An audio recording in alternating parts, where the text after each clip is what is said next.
जो हमारा gender ratio है, लिंग अनुपात है, वो 1000 पुरुष पे 953 महिलाएं पाई गई हैं। और इसका जो संकलन करके आज जो रिलीज कर रहे हैं डेटा, आप लोगों के सामने आपके पास उसकी कॉपी उपलब्ध करा दी गई है। अब हमारे इसके दो जो मेन अभी हमारे जो करने वाले लोग हैं, एक जिन्होंने आंकड़ों को संकलित किया है और एक जिन्होंने उनको ऐप के माध्यम से कंप्यूटरीकृत किया है और रिपोर्ट तैयार किया है। तो ये आप लोगों को जान के बहुत खुशी होगी कि इतना बड़ा एक्सरसाइज इतने कम समय में इतने गुणवत्तापूर्ण ढंग से किया गया है। तो ये आवश्यक है, जो इसको करने वाले हैं हमारे प्रधान सचिव हैं सामान्य प्रशासन विभाग के, उनके साथ हैं सोहेल अख्तर जी जो सचिव है वहाँ, और श्री संतोष मल हैं जो आईटी डिपार्टमेंट की तरफ से वो कर रहे थे ऐप का।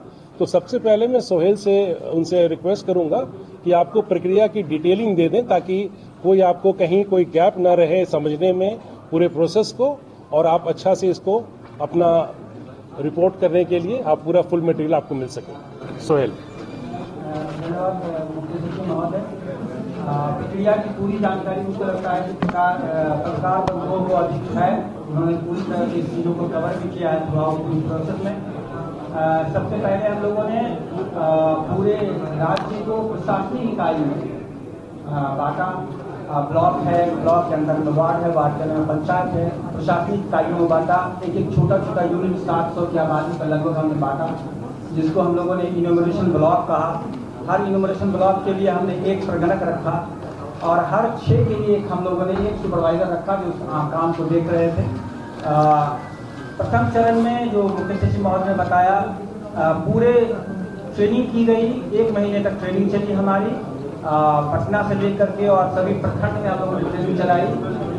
और ट्रेनिंग चलाने के बाद लगभग 2,34,666 इन्यूमरेटर की सेवा ली गई और 40,726 सुपरवाइजर की सेवा ली गई।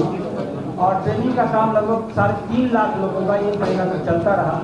और ट्रेनिंग के बाद 7 जनवरी से हम लोगों ने मकान का नंबरीकरण किया और मकान से का हम लोगों ने डिटेल लिया कि कितने लोग उसमें रहते हैं, जो वहाँ से ध्यान ने कहा। फिर उन सभी आंकड़ों की एंट्री हम लोगों ने पोर्टल पे कराई। पोर्टल में आंकड़े कराने के बाद फिर द्वितीय फेज माननीय मुख्यमंत्री महोदय के कर कमलों से 15/4 को लॉन्च किया गया था। और बहुत आभार व्यक्त करता हूं मैं पूरे बिहार की जनता का, जिन्होंने बहुत बढ़ चढ़कर इसमें हिस्सा लिया। और पूरे कार्यक्रम में कहीं कोई बाधा नहीं आ पाई हमारे पास, और लोगों ने पूरी तरह सहयोग किया इस मामले में, और कहीं कोई बाधा नहीं आई। और हम लोगों ने द्वितीय चरण भी 5 अगस्त तक कंप्लीट कर लिया। प्रक्रिया पूरी तरह सिक्योरिटी के साथ थी। हर मोबाइल ऐप में प्रधान सचिव बताएंगे, हर मोबाइल ऐप एक आदमी से टैग था। उस मोबाइल ऐप से दूसरा आदमी एंट्री नहीं कर सकता था। मोबाइल बदलने के बाद कोई कंप्यूटर से सब सारा जो एंट्री था वो हमारा पासवर्ड से था, सारा कुछ OTP से था। इसलिए पूरी प्रक्रिया बहुत अच्छी तरह से संपन्न कराई गई। 2,34,000 से अधिक सभी प्रबंधकों ने दिन रात काम किया है, उनका आभार है। 40,000 से अधिक सुपरवाइजरों ने मेहनत की है, उनका आभार है। 805 चार्ज पदाधिकारियों ने, जिसमें 534 प्रखंड विकास पदाधिकारी, 534 अंचलाधिकारी, उसके अतिरिक्त 261 नगर आयोग सिटी अफसर ने किया, उनका बहुत आभार है हमारे तरफ से, सरकार की ओर से। हमारी ओर से आभार है सभी जिलाधिकारियों का, जिन्होंने रात दिन इसमें मेहनत की है। अनुमंडल पदाधिकारी का SDO ने जिसकी सारी जांच की है। अपर समाहर्ता 38 जिलों के जिला सांख्यिकी पदाधिकारियों ने बहुत मेहनत किया। इसलिए जिंदा इतना बड़ा काम बहुत ही कम समय में बहुत गुणवत्तापूर्ण तरह से किया, हम लोगों के सब आभार है। और मैं पुनः आप सबों का और बिहार की जनता का बहुत बहुत आभार व्यक्त करता हूँ। हम लोगों ने सरकार का जो न्याय के साथ विकास की परिभाषा है, उस आलोक में हम लोग पूरे प्रशासन को आगे ले जाने के लिए इस सर्वे का उपयोग सरकार आगे की ओर करेगी। धन्यवाद। संतोष मल साहब। बहुत बहुत धन्यवाद सर। सभी पत्रकार बंधु, आपका धन्यवाद है।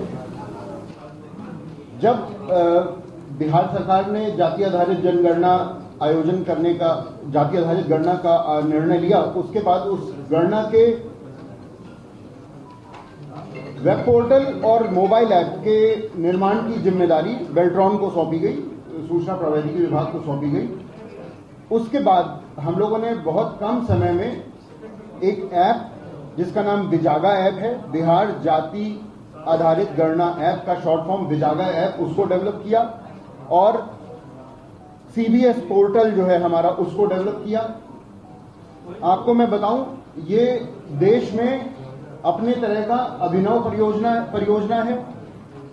अन्य राज्यों में जो आईटी के मामले में हमसे कुछ आगे भी हैं, किसी का नाम नहीं लेना, उन्होंने भी इसके लिए अटेम्प्ट किया था, लेकिन उसका रिजल्ट इस प्रकार प्रकाशित ना हो पाया।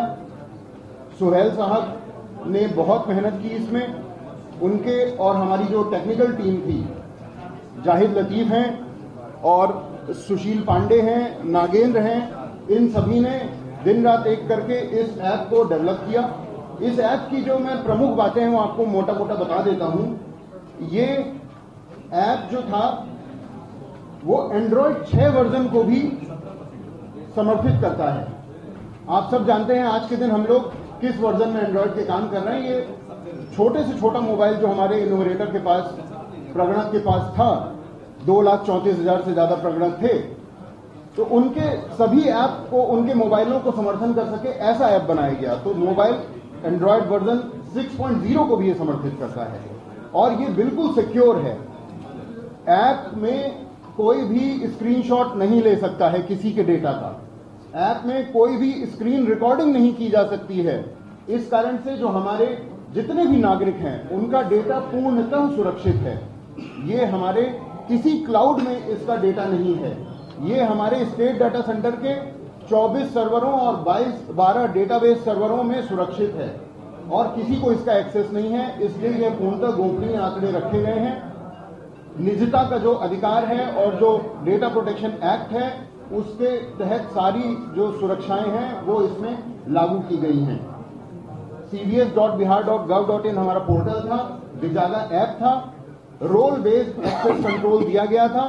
पहले इनुमरेटर, उसके बाद सुपरवाइजर जो कि लगभग 40,000 थे, इनुमरेटर 2,34,000 थे, और उसके बाद चार्ज ऑफिसर जो लगभग 820 के लगभग थे पूरे बिहार भर में, और फिर अनुमंडलाधिकारी और उसके बाद जिलाधिकारी। इन सभी के पास इसमें अलग अलग रोल बेस्ड एक्सेस कंट्रोल था। नीचे के स्तर का, उसके बाद के ऊपर के स्तर के द्वारा अनुमोदन होता था, तब ये आंकड़ा फाइनल होता था। जैसा मैं आपको बता चुका हूं, कोई स्क्रीन रिकॉर्डिंग का सुविधा इसमें नहीं था। इसको हम लोग ने थोड़ा सा डिटेल और आपका समय लूंगा। एंगुलर फ्रंट एंड जावा में इसे लिखा गया है और जावा की मिडिल लेयर है और डेटाबेस जो है वो माइक्रोसॉफ्ट एसक्यूएल में है।